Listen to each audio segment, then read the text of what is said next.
Assalamualaikum warahmatullahi wabarakatuh.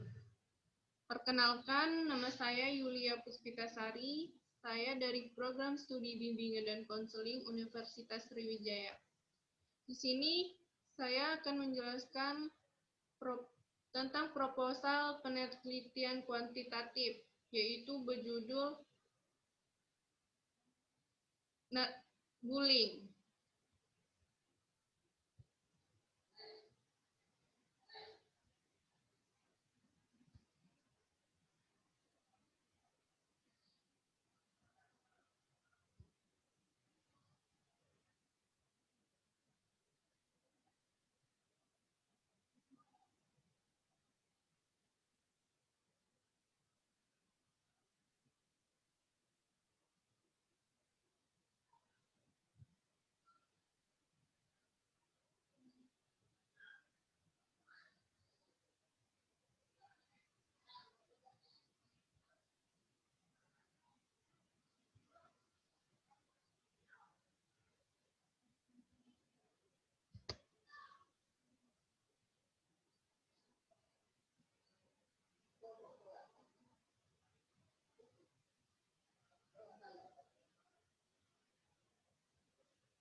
Kita akan menampilkan PPT-nya.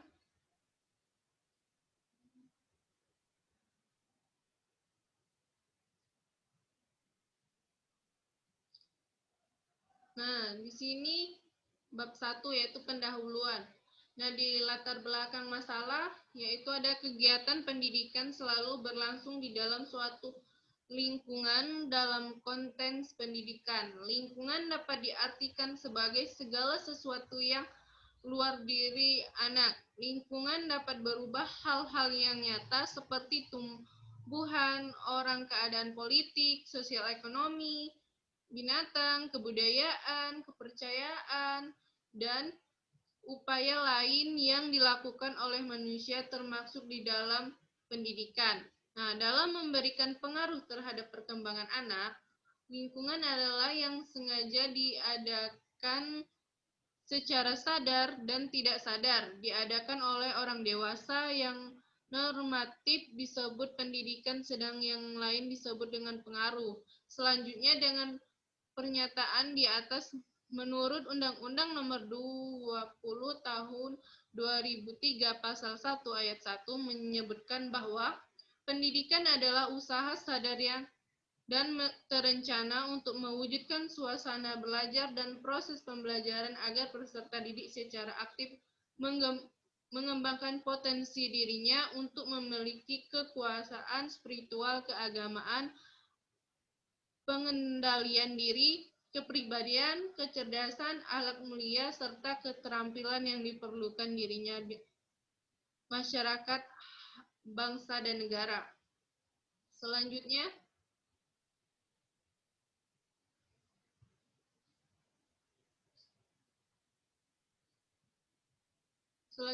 yaitu ada identitas masalah.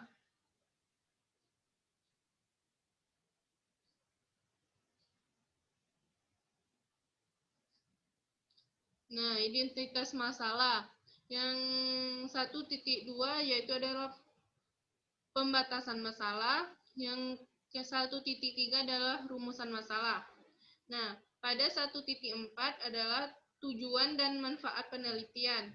Nah, di sini ada tujuan penelitian sesuai dengan perumusan masalah yang dikemukakan di atas, maka tujuan penelitian ini adalah untuk mengetahui bentuk dan faktor korelasi berkaitan dengan perilaku bullying di SMA Negeri 1 Madang Suku 2. Nah, yang kedua, manfaat penelitian. Nah, di sini ada dua, yaitu manfaatnya adalah manfaat teoritis dan manfaat praktis. Nah, dalam manfaat praktis ini terbagi menjadi 3 bagian, yaitu bagi siswa, bagi sekolah, dan bagi peneliti. Nah, di sini ada Selanjutnya bab 2 tinjauan pustaka. Nah, di sini ada pengertian tentang bullying. Nah, di mana Always Cranes 2005 mendefinisikan bullying. Nah, perilaku negatif seseorang atau lebih kepada korban bullying yang dilakukan secara berulang-ulang dari waktu ke waktu. Selain itu, bullying juga melibatkan kekuasaan dan kekuasaan yang tidak seimbang, sehingga korbannya berada dalam keadaan tidak mampu mempertahankan diri secara efektif untuk melawan tindakan negatif yang diterima oleh korban. Selanjutnya, di sini ada cara dan bentuk bullying. Menurut siaran fresh yang ditemukan oleh Detikcom dari aktivitas Yayasan Semai Jiwa Amini atau disebut dengan Sejiwa. Diana Haryana, Trevin 2010, bullying terbagi menjadi 3. Yang pertama, fisik, seperti memukul, menampar, dan memaksa atau meminta dengan paksa apa yang bukan miliknya. Yang kedua, bentuk verbal, seperti memaki, menggosip, dan mengejek. Ketiga, yaitu psikologis. Nah, seperti mengintimidasi, mengucilkan, mengabaikan, dan mendiskriminasikan. Nah, ada juga menurut Sullivan, yaitu Traves 2010. Nah, bullying terbagi menjadi 2, yaitu bentuk yakni perilaku bullying secara fisik dan non-fisik. Bullying secara fisik contohnya menggigit, menarik rambut, memukul, menendang, mengucil, dan mengintimidasi korban di ruangan dengan menelintir, menonjok, mendorong, mencakar, meludahi.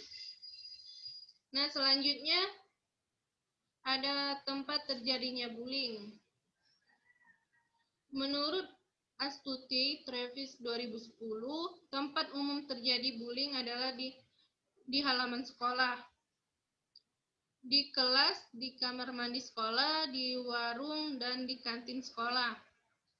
Yang selanjutnya, ada tokoh yang bernama Respect mengatakan bahwa terdapat 4 tempat utama yang dimana bullying sering terjadi, antara lain di halaman sekolah, di dalam kelas, perjalanan pulang dari sekolah, serta dalam perjalanan sekolah.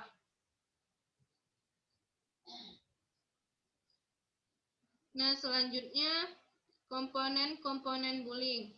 Nah, di sini ada pelaku bullying. Nah, Stohanson dan Smil Trevi 2010 mendefinisikan ada 3 dari pelaku bullying, antara lainnya yang pertama, pelaku yang percaya diri, di mana pelaku mempunyai fisik yang kuat, menyukai agresif atau kekerasan. Yang kedua, pelaku yang cemas, di mana pelaku merasa lemah dari nilai akademik, konsentrasi, dan rate yang rendah. Nah, yang ketiga, pelaku yang mengincar korban dalam situasi tertentu, dan pelaku juga pernah dibullying juga oleh orang lain. Nah, selanjutnya di sini ada korban atau victim. Nah, di sini Stevenson dan Smith 2020 ada 3 ciri korban, antara lain korban yang positif mempunyai sifat cemas serta self-esteem dan kepercayaan diri yang rendah. Selanjutnya, korban yang protektif mempunyai sifat yang lebih kuat secara fisik dan lebih aktif dibandingkan korban yang pasif. Nah, selanjutnya juga yang nomor 3, korban yang diprovokasi cenderung melakukan tindakan bullying juga.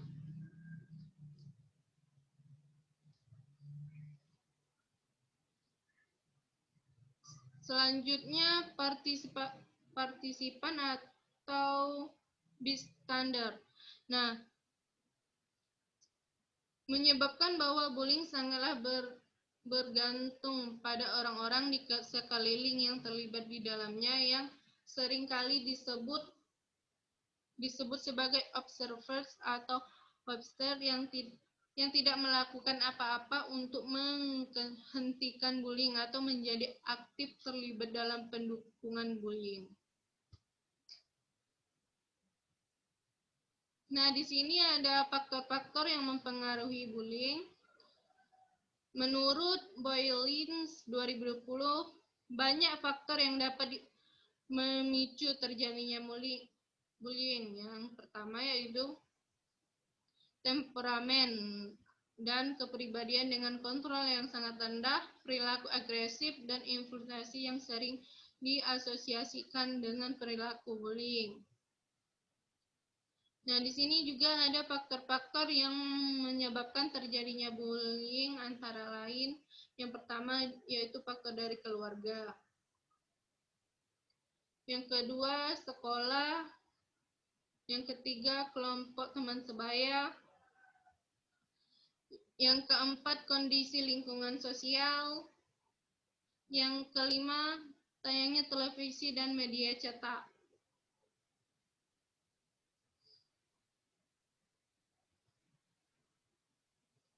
Nah, di sini ada dampak-dampak bullying.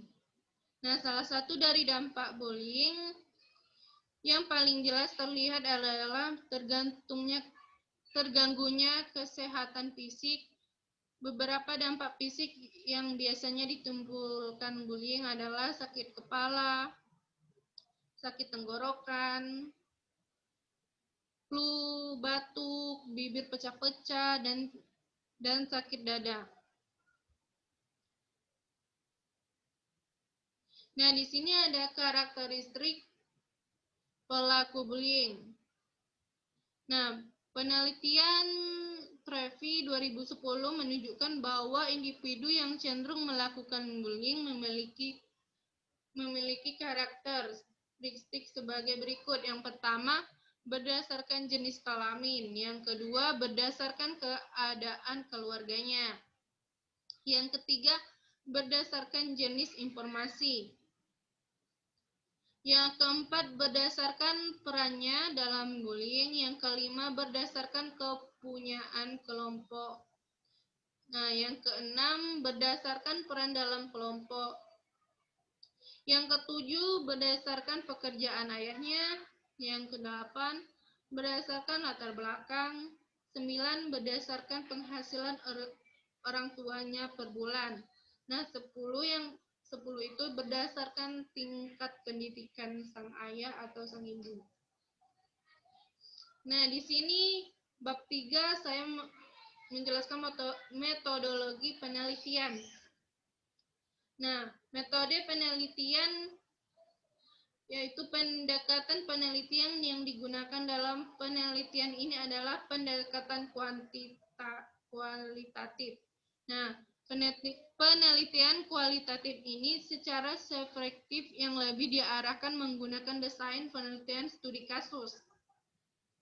Nah, Diamonds de Halloween 2008 menyatakan bahwa studi kasus adalah penguji identitas menggunakan berbagai sumber bukti terhadap suatu entitas tunggal yang ruang dan waktu. Pada umumnya, studi perilaku dihubungkan dengan sebuah lokasi atau sebuah organisasi sekumpulan orang, seperti kelompok kerja atau kelompok sosial, komunitas, peristiwa, proses, isu, maupun kampanye. Nah, di sini juga ada menurut Liskowitz dan Kuba, Juliana 2004, halaman 201. Penggunaan studi kasus perilaku sebagai suatu metode peneliti kualitatif memiliki beberapa bentuk. Yang pertama, studi kasus dapat menyajikan pandangan dari suatu objek yang diteliti. Yang kedua, studi kasus menyajikan uraian yang menyeluruh yang mirip dengan apa yang dialami pembaca kehidupan sehari-hari. Yang selanjutnya, studi kasus merupakan sarana efektif untuk menunjukkan hubungan antara peneliti dan responden.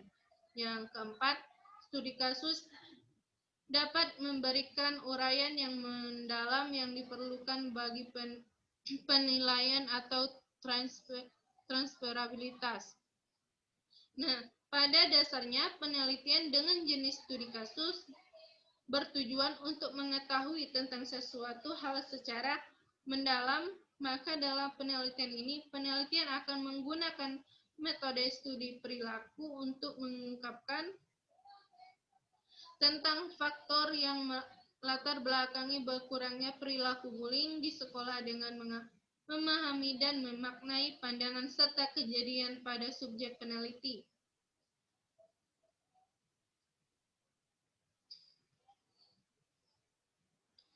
Nah, di sini selanjutnya ada subjek peneliti. Subjek dalam penelitian ini adalah 4 orang siswa SMA Negeri 1 Madang Suku 2. Lalu untuk mendapatkan data yang lebih valid, peneliti melibatkan orang tua siswa dan guru bimbingan konseling di SMA Negeri 1 Madang Suku 2. Nah, di sini ada sumber data. Yang pertama itu data primer dan yang kedua data sekunder. Nah, selanjutnya ada teknik penggunaan data. Teknik dalam pengumpulan data dilakukan melalui, yang pertama melalui wawancara, yang kedua melalui observasi. Selanjutnya, teknik-teknik pengambilan sampel.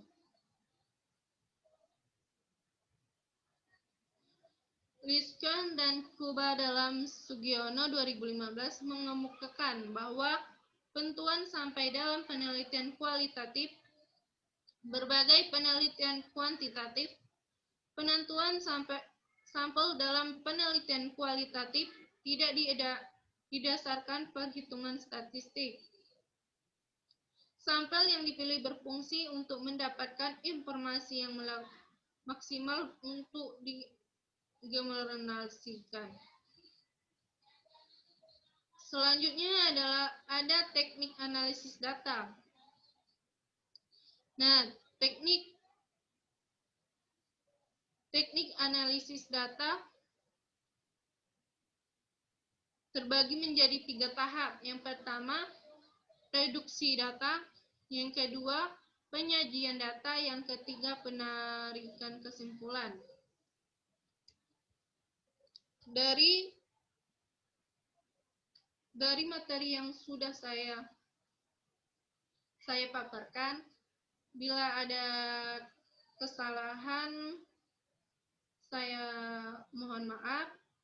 Kepada Allah saya mohon ampun. Saya akhiri. Wabillahi wal taufiq wal hidayah.